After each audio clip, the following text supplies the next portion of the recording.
ঝিনাইদহে childhood brain development বিষয়ে আলোচনা ও মতবিনিময় সভা অনুষ্ঠিত হয়েছে।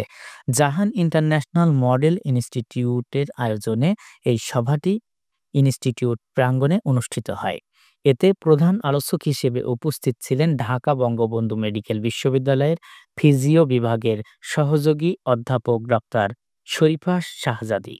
এছাড়া বিশেষ অতিথি হিসেবে উপস্থিত ছিলেন ময়মনসিংহ মেডিকেল কলেজের ফিজিও বিভাগের সহকারী অধ্যাপক ডাক্তার উম্মে রায়হান সিদ্দিকী।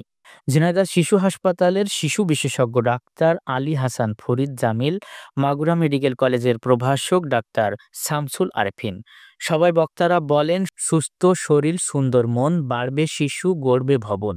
এই স্লোগানকে সামনে রেখে বর্তমানে শিশুদের শারীরিক ও মানসিক বিকাশের জলবায়ু পরিবর্তন, প্রযুক্তির অপব্যবহার ও অভিভাবকদের উদাসীনতার প্রভাব বড় চ্যালেঞ্জ হয়ে দাঁড়িয়েছে।